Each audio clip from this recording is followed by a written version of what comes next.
My name is Bill Jerman. I'm Executive Head Teacher of Hampton Junior School. We're a primary school within the UK, in fact in southwest London, and we've been part of this Erasmus project over the last 2 years. What is Hampton Hill Junior School's experience of student dropout issue? Is dropping out of your school a problem? Dropout's not a specific problem at Hampton Hill Junior School, although we do have a number of families who find attendance a challenge and they need an awful lot of support and encouragement and help. As a primary school, we believe that early and sustained intervention at this stage of their education is critical for a child's future as they move on from us in towards secondary schools. So that early identification of the issues that the family may have is something that we really look out for. And working together with the families from the very beginning is key to our approach. Does Hampton Hill have any programmes, projects or initiatives related to the prevention of student dropout?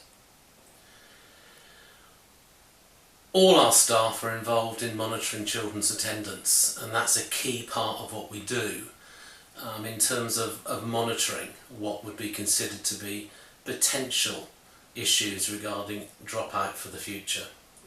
We monitor their attendance, their behaviour, we monitor their family situations, and we're there to support them the whole time. One of our key appointments was an attendance officer, not just somebody who was at middle leadership, but somebody who's a key part of senior leadership within the school.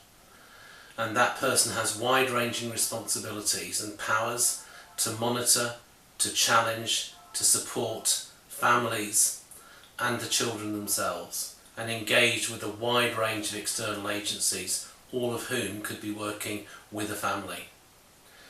The appointment of 2 safeguarding officers as senior leaders also to oversee the most vulnerable families has been another key initiative.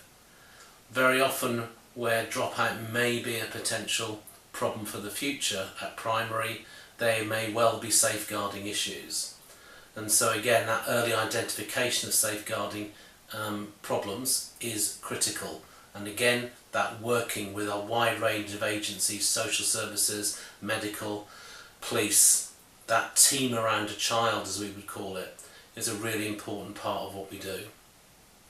We have a systematic approach to monitoring what we would call at-risk children and families. And we do that through a wide range of different methodologies: data analysis, regular meetings within and between schools, and multi-agency meetings, which I've already mentioned. Proactive programmes that we've introduced, like Home to School and Place to Be. Home to School has been fantastic in terms of encouraging parents to come in early in the morning with their children to work alongside the children, to help parents to learn how to learn within education as it is now, because many parents themselves are very nervous about coming into school. We've done that on a Friday morning. We provide transport, we provide breakfast, we provide childcare for siblings. That's been highly successful. Place to Be is an organisation that provides a wide range of counselling for individual children, for groups of children. Children can self-refer, or we can indeed refer them, or parents can. And again, that's been highly successful in terms of bringing that extra level of professionalism into our school. Parental engagement is a key part of what we do, and we do that through so many ways. The obvious things like parent-teacher consultations, but then things like theme weeks and using parental skills in school, parent-teacher association events, family learning together, where we set up courses and training for parents and children to work together, curriculum support and helping your child evenings and events.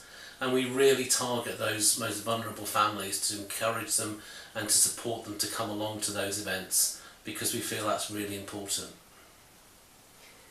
Does Hampton Hill Junior School have any methods, instruments or tools to detect and deal with students at risk of dropping out? In terms of finding ways of collecting data about those children who may be vulnerable to dropping out in the future, then often attendance and lateness are really good factors that we can use. And we do that, and we have really detailed analysis of attendance and lateness, both internal procedures and also external procedures, working with other people outside the school, like education and welfare officers. It's not, though, just a hard-hitting, why is your child not in school? We provide support, we provide all sorts of help to enable that parent or those parents to get their children to school if that's becoming a challenge. Communications with parents is clearly a key factor, and this engagement is done in whatever way is most effective. Us going to the home, parents coming in, meeting them at neutral places, on the phone, through email. There's no one way that's correct. It really is what's best for the family. And we've already mentioned counselling, and individual and group counselling sessions where a child has the opportunity to work with a trained counsellor is really, really valuable. And that feedback and that support that the counsellor can give is critical for some of these children. Are your students' parents involved in the procedure of preventing dropout? And if so, can you explain? Parents are involved completely.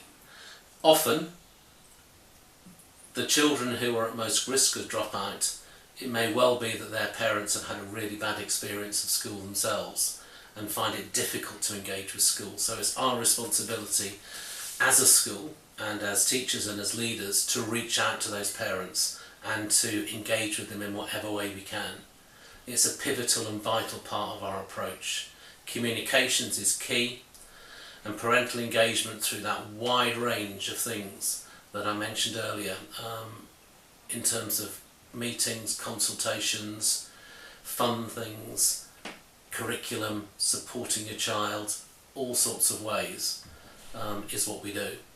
And that engagement with parents has been one of our most effective ways of supporting children who are vulnerable to drop out in the future.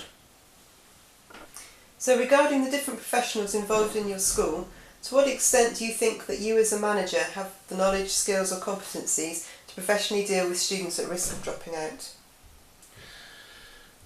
Professionally, we see the whole issue of dropping out, poor attendance, lateness as a key part of every person's role within the school. And that's really critical. It is everybody. It's not just the senior leaders. It's senior leaders, teachers, teaching assistant, admin support. The whole range of people involved in school have a responsibility in terms of identifying and supporting those children who are at risk of dropout in the future. Our leadership structure is created to enable there to be a real clear hierarchical approach, so that in terms of if a teaching assistant identifies something through a conversation with a child, they know who to report to, and then the whole process of then helping that child immediately kicks in. Clear procedures, clear processes to enable really crystal clear communications within the school and then with parents as well.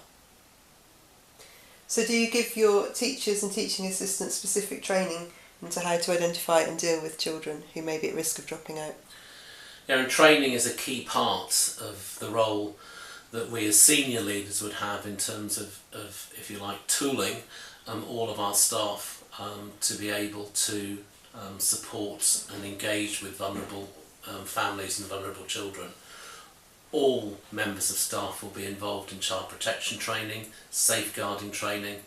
They'll all be involved in regular feedback about attendance issues and about particularly vulnerable children or vulnerable families that we all need to be aware of. There is really open communications between all of the staff, and that is something that in the last 3 or 4 years in particular has really grown, led by our attendance officer and safeguarding officer, who's had a huge impact in terms of engaging everybody within the school. So do you have specific counsellors in school that help with children at risk of dropout? Yeah, and in terms of sort of broadening it out, we bring in an organisation we mentioned earlier, Place to Be, so that they provide that additional support. in terms of counselling and high quality counselling, that they really have extra levels of training above and beyond what we do.